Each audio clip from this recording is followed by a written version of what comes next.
നമസ്കാരം. ഭൂമിയിലേക്ക് എത്തുന്ന സുനിത വില്യംസിനെ കാത്ത നരകയാതനകളാണ് ഉള്ളത്.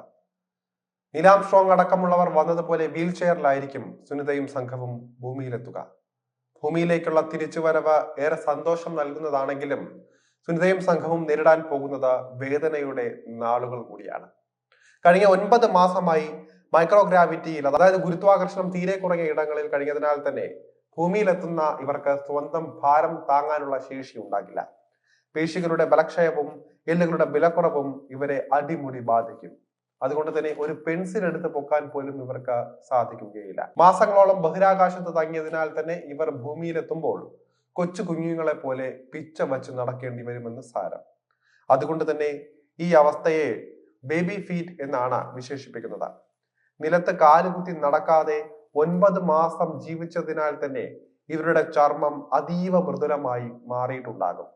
കാലിനടിയിലെ ചർമ്മം പരുക്കനിൽ നിന്ന് മാറി മൃദുവായതിനാൽ നടക്കാൻ ശ്രമിക്കുമ്പോൾ വലിയ പ്രയാസം. ബഹിരാകാശത്ത് കൂടുതൽ നാൾ തങ്ങുമ്പോൾ നട്ടലിന് അല്പം നീളം വയ്ക്കുന്ന ഒരു പ്രതിഭാസം കൂടിയുണ്ട്. അതുകൊണ്ട് തന്നെ ഭൂമിയിലേക്ക് എത്തുമ്പോൾ കടുത്ത നടുവേദനയും പുറംവേദനയുമാകും ഇവർ അനുഭവിക്കുക. അതുകൊണ്ട് തന്നെ സാധാരണ മനുഷ്യരുടെ ദൈനംദിന ജീവിതത്തിലേക്ക് വരെ തിരിച്ചു കൊണ്ടുവരാൻ 45 ദിവസത്തെ പുനരധിവാസ പദ്ധതി തന്നെ നാസയ്ക്കുണ്ട്.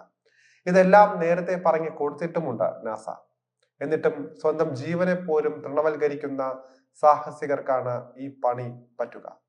പേശിബലക്കുറവും എല്ലുബലം നഷ്ടമാകുന്നതിനും പുറമെ കാഴ്ച ശക്തിയിലും ഹൃദയത്തിന്റെ പ്രവർത്തനത്തിലും കേൾവി ശക്തിയിലുമെല്ലാം ബഹിരാകാശ യാത്രികർ പ്രയാസം നേരിടും.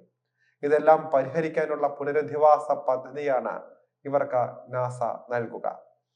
ശാരീരികാരോഗ്യവും മാനസികാരോഗ്യവും വീണ്ടെടുക്കുന്നതിന് ആവശ്യമായ എല്ലാ പിന്തുണയും നാസ തന്നെ നൽകുന്നതാണ്. ഭൂമിയിൽ വന്നു പതിക്കുന്ന ബഹിരാകാശ യാത്രികരെ നേരെ ആശുപത്രിയിലേക്കാകും കൊണ്ടുപോവുകയെന്ന് ചുരുക്കം. ബഹിരാകാശ നിലയത്തിൽ ശരീരത്തിന് ഭാരം അനുഭവപ്പെടുന്നത് കൊണ്ട് തന്നെ ഹൃദയത്തിന്റെ രക്തചംക്രമണവും കുറവായിരിക്കും. എന്നാൽ ഭൂമിയിലെത്തുമ്പോൾ ശരീരചലനങ്ങൾ കൂടുമെന്നതിനാൽ തന്നെ ഇതിനോട് പൊരുത്തപ്പെടാൻ ഹൃദയത്തിന് സമയമെടുത്തേക്കും. നിലവിലെ പേശികളുടെ ഉപയോഗവും വളരെ പരിമിതമായതിനാൽ തന്നെ ഭൂമിയിലെത്തുമ്പോൾ അവ ദുർബലമാകുന്ന മസിൽ അട്രോഫി എന്ന അവസ്ഥയും ഉണ്ടാകും.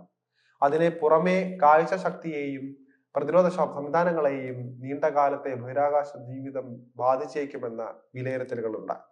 കൂടുതൽ വികിരണങ്ങൾ ഏൽക്കുന്നതിനാൽ തന്നെ ദീർഘകാലാടിസ്ഥാനത്തിലുള്ള ക്യാൻസറും മറ്റ് ആരോഗ്യ പ്രശ്നങ്ങളും ഉണ്ടാകാനുള്ള സാധ്യതയും കൂടുതലാണ്.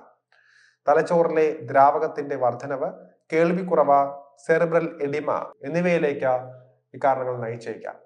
ചിന്തിക്കാനും ഓർമ്മിക്കാനും തീരുമാനമെടുക്കാനുള്ള കഴിവുകളെ പോലും ബാധിക്കും.